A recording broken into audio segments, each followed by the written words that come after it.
Assalamu alaikum, bismillahirrahmanirrahim. My name is Abbas Sufi. I'm from village called Manuba, which is a small rural village in Bharuch district. I have come in India to explore the heritage and obviously meet people here.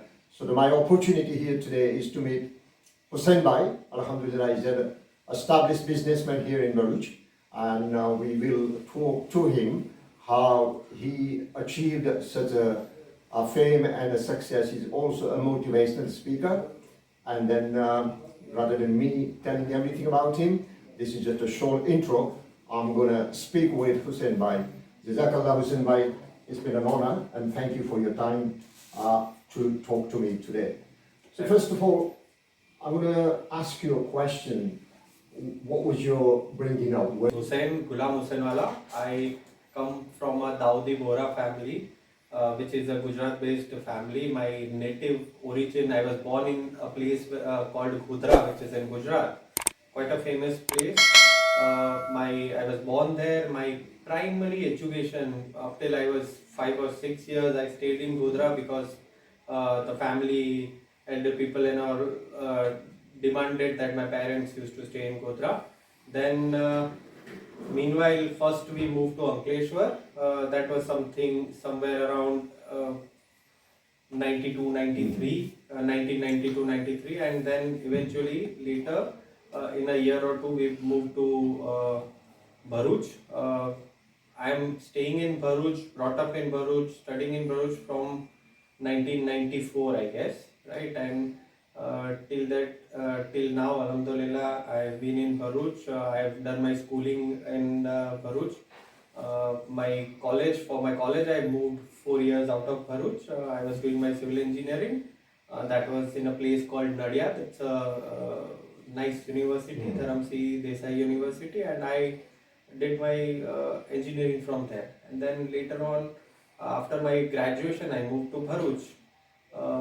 Did the professional work for around 1.5 years, practicing the civil engineering, and then my family needed me in the family business. So then I had to switch from the profession to the family business. Good, good. Very inspiring, very inspiring. So in terms of when you said you inherited the business, who started the business? Your father, your grandfather?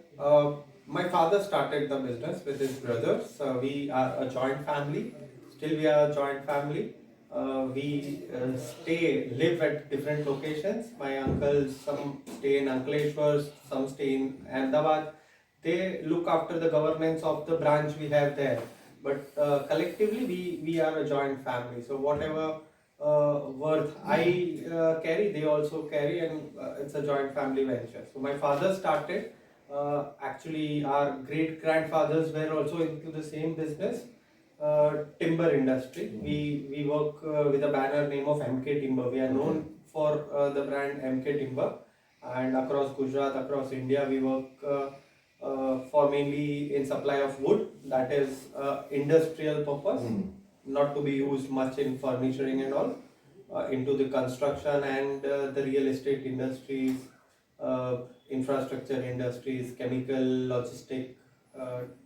Packing industry. So our work is related to those. So your education, when you mentioned you educate, what level of education did you achieve? In university, basically. I have done my bachelor's in engineering. I'm an engineer by profession. I have done my civil engineering. Right. In future, I wish to pursue my post graduation and also a doctorate. That's fantastic. Maybe if Allah permits, inshallah, I'll be doing that. Right. Why not? Definitely. So what?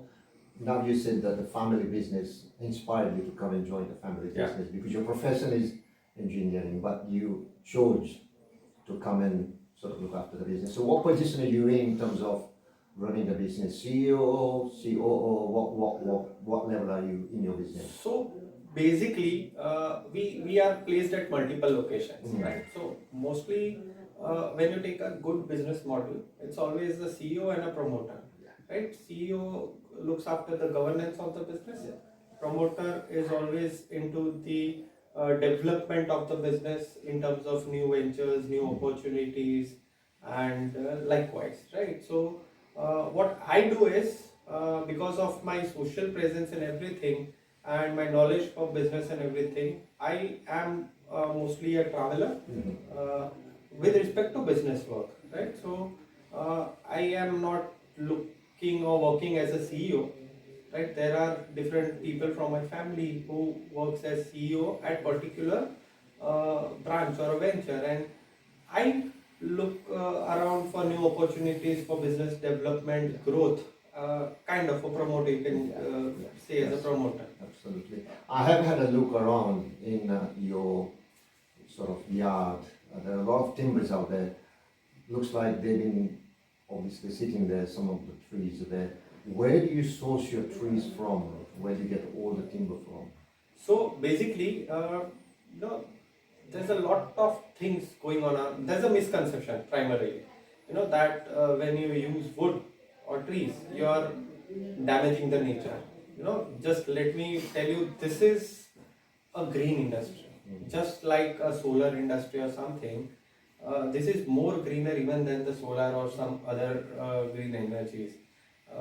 This is a pure form, like if you wish to create something, let's say you want to create a house or a statue or something of that sort, you need to construct, and once you use metal, steel, you're mining, right? You are mining and taking out the steel content from the earth, right, which is not replaceable. When you're using marbles for your floors, again, then also you are extracting it from the earth, which is not renewable. Trees, if planted properly, it is through the solar energy, it can be regenerated. And the stats say that every year, when the population is such increasing, the cutting of trees has increased to a tremendous level. Okay. But now, because we are also evolving, so with respect to the cutting of trees, the plantation level is such, there are two active people like us who are more into, creating a green environment. So with all the cuttings and everything, bulk usage of wood and everything, still the green cover on earth is growing and increasing day by day. Yeah. So we wish that if people use more and more wood also, it is better for the earth. Okay, so it's reproducing itself. It is. Coming back to your questions, that where we source our wood from. So there are farmers who now want to get into the harvest of wood. Okay. So they plan their crops for the harvest as the wood is the product. There are agencies like government agencies like Indian Forest and everything. They also plan their forest and have auctions wherein we can participate and take the woods from. Right? There are other farmers like you have seen in Manubar also. There are agriculture lands where there are trees placed in the boundaries and all. So we get those wood trees from there. Mainly the sides of the road have good amount of trees, and when there is an expansion of road, then those trees are to be cut and then replanted with respect to whatever the dimension of the road is on the outer periphery. So those trees also we get woods imported from other countries like Malaysia, Uruguay, Argentina. Primarily it was coming from Ukraine also, Canada also, the softwood pinus varieties, and Africa also is a good hub. We get it from other states like Kerala, likewise, and local areas also. So there's a quite of lot of trees available. Wood is also available, and sourcing is can be challenging due to the manpower and everything, but there's availability. Right. I've also read that India is a very resourceful country. Yes. And the population of over 1.5 billion people. You still got a lot of opportunities. What message do you have for the people, unfortunately, we find it's hard, very hard in fact, to try and survive? So what message do you have in terms of the motivation, how they can try and actually establish, try and find a way to earn a living and eventually become successful, someone like you? So India is a land of opportunities, there's no doubt in that. One is, we have manpower. In terms of population, the world is observing a tremendous lack of manpowers in terms of manufacture and everything, right? We are blessed with it. We are an ancient civilization, so we have ancient techniques also and everything, right? Geographically, we are placed very well, with almost kind of 50% of our boundaries, more than 50% our boundaries is sea and ocean, right? So geographically also we are very placed. Uh, we are, we have a good range. Like there are beaches, there's a desert, there are mountain ranges, there is snowing at some place. There are places which are very fertile and having very good rivers, right? So humidity wise also, so quite a big range, quite diversity in people around, of the culture around, and tremendous business opportunity. So as a hub, if you are willing to put in efforts and dedicated efforts, some smart adoptions which are available in forms of technology, in forms of education, uh, you can have a wonderful life in India. So in terms of the advisory or someone's to-go point, like somebody like yourself as an established businessman, if someone wants to start a business or just try and find a way to make some living, and if they were to come and say, Husain bhai, I want to establish a business, what advice would you give? Is that sort of advice readily available? Are people willing to support those individuals? What do you say? I can suggest a very good. I can give very good suggestions, right? But you should be mentally prepared. Yeah. One is nothing comes overnight, Absolutely. right? So you should have patience. So you should do research.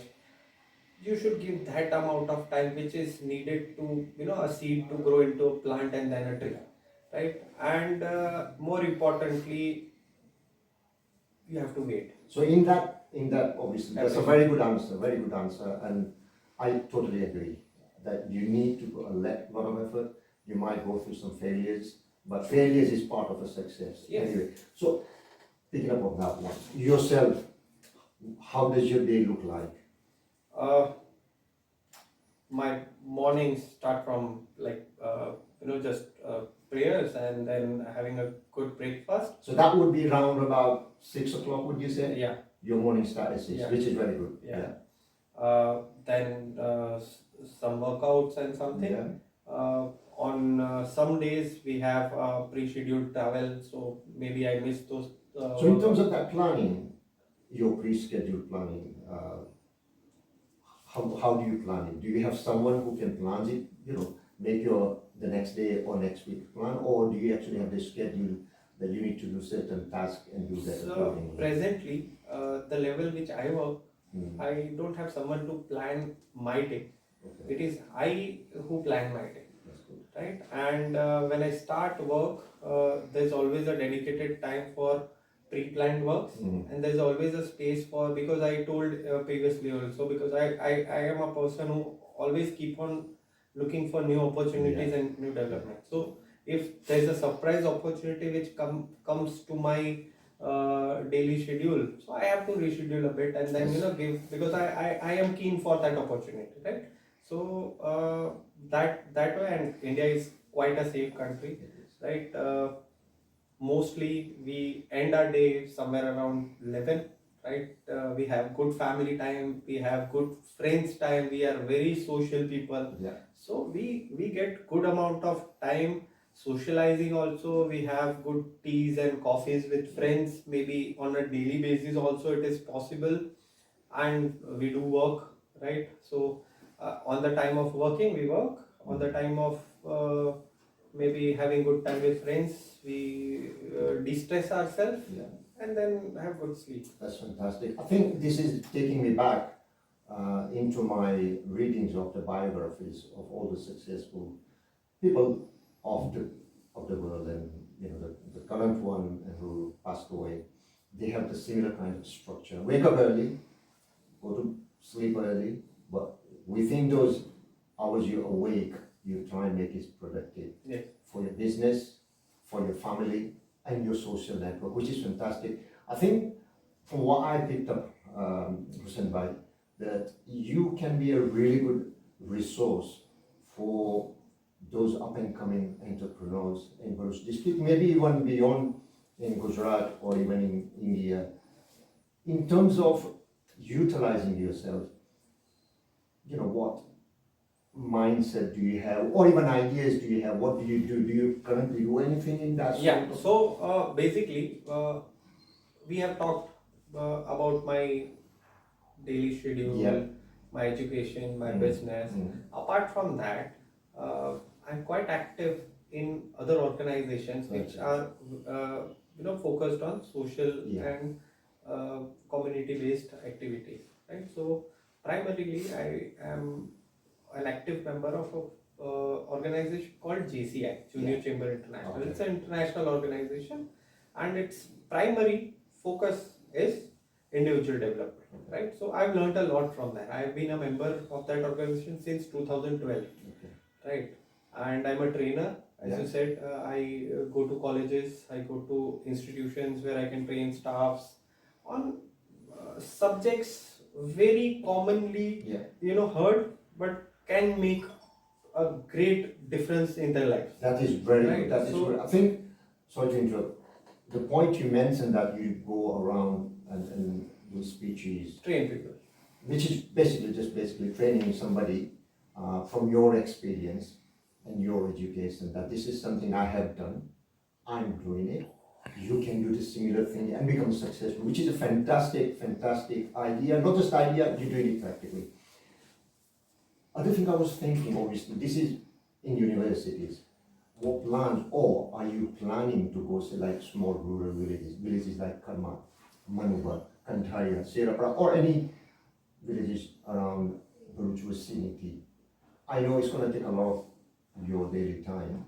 I think that would help a great deal to those individuals who want to start a business. But I have also found something in my experience that we, especially Asians, are very hesitant to share knowledge.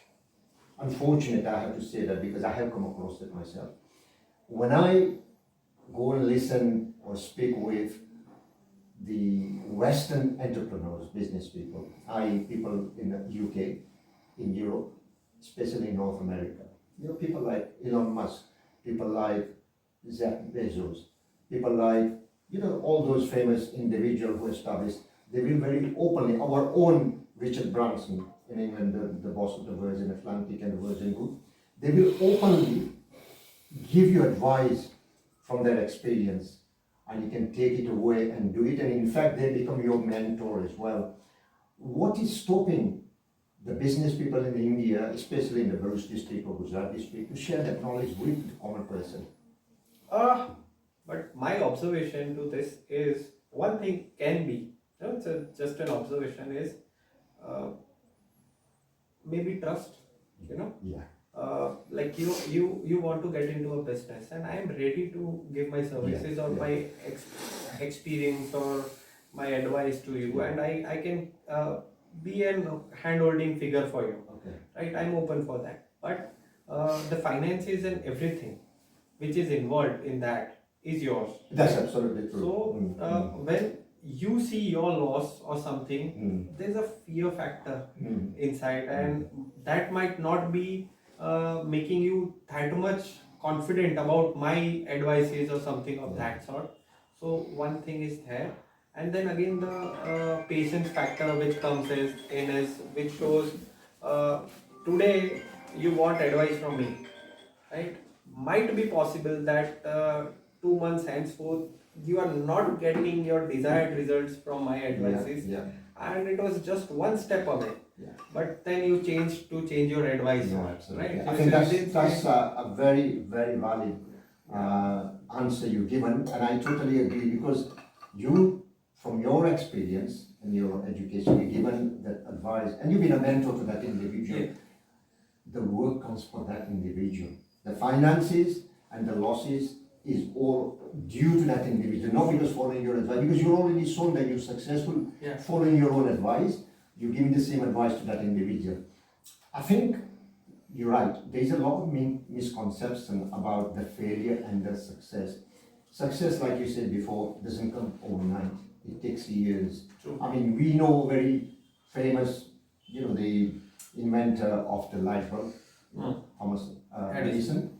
We learned that in this school. How many times he failed? He said, I haven't failed. I have found these many thousands of ways to do things differently. So failure is part of a success. So you're absolutely right. And that's one part people need to get out of their head. But thank you. In terms of the mentoring, if people were to ask me, if I go around and I say, okay, if you're not doing anything, because I normally go into public as well with my recording and ask questions, what do you do? How's the life going? And they might actually start and say, it's tough. It's very hard. I can't get enough money to actually survive or actually provide for my family. Can I suggest that there are resources available in terms of the advice and the mentoring? Can I point people towards you or your organization? You can very easily. Okay. There are ample of examples which I can give you. I can make you meet them also. Okay. Not exactly everyone is a figure where I am the mentor, but it's an hand-holding thing. Absolutely. Right? I am there with you. At times you need me, you are there with you. Absolutely. You are there with me when I need you. Right? So there are many business communities, there are groups among the communities also, which now work as a team to stay besides each other and collectively grow the business or whatever motive they have. It's a team game, right? And again, as I said, now it is a good time. People should get into businesses, right? Research, because there's a lot of database available in terms of education and everything. No, absolutely. It's just the will and need some patience, and then believe in Allah. Absolutely. No, I totally agree, and thank you for that, Husain. But there's a lot more I want you to obviously provide me and will explore with you. It's been very interesting, and I'm sure we'll actually catch up again. What I will do, because you got your site managers and this stuff out there, I'm going to go over and just go around and just ask them questions and see what's happening there. And it's been fun. Just one last question. This question, we being Muslims, obviously, we have full faith in what's coming or what's there. It's all been written. But in terms of the hard work, where would you rate the hard work with the takdeer and nasheed? No alternative. No alternative to hard work. You cannot just rely stating that whatever might be in your naseeb, it will definitely. But Allah also wants you to take some steps, right? And there's no alternative. With all faith in the Almighty Allah and everything, but it is you who can change. Might be possible you can change your naseeb, making sure that Allah sees a new individual in you, right? So you have to do hard work and keep your niyat very appropriate. Believe in yourself, then Allah will back you for sure, right? And you should have a pure heart in business also. Again, as we said in the starting only, that nothing comes overnight, no shortcuts, right? A shortcut taken purposely will not gain you results. There will be shortcuts in your route, which will eventually make you climb, few ladders and everything. You'll get those jumps. But with an intent to have shortcuts, you will definitely go downwards. Right? So hard work has no alternative, and you have to believe in yourself. There are things which might take time, and success would be just one step away, and at times you'll be checked, your patience will be checked, and you'll be examined, but you'll have to stay focused. Absolutely. That's a very, very good summary of how you can achieve a success.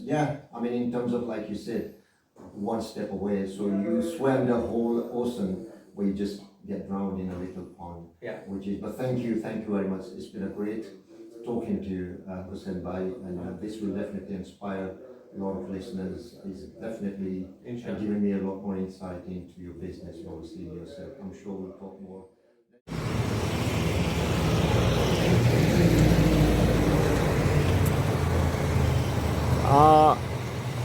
Timber yard છે અહીંયા,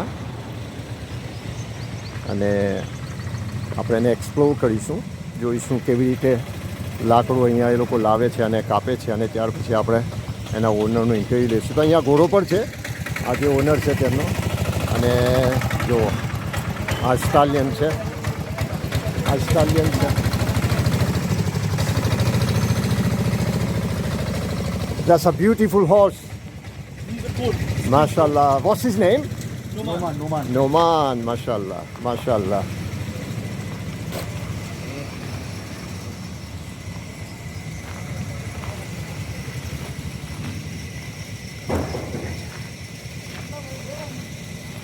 Then we have got Husain Bhai. That's the owner of this beautiful stallion. MashaAllah. Husain Bhai. He's not a stallion. Not a stallion. No. MashaAllah. Then what's your name, brother? MashaAllah, Mubin Bhai. Nicely groomed. आप ring लो ना. मैं बनाने के किधर? MashaAllah. Hussein Bhai, we go around. I'll just see the. So these are all the imported woods. Yeah. Basically now coming from cold countries, like this is coming from Uruguay, Okay. and some come from So all the way from South America, Uruguay. South America. Okay. It is used in construction activity. Yeah.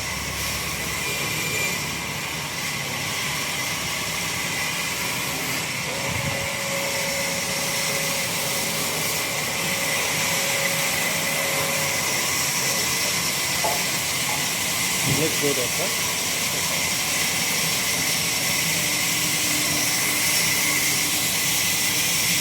These are all the techniques where how wood is cut, the log is being cut. Yeah.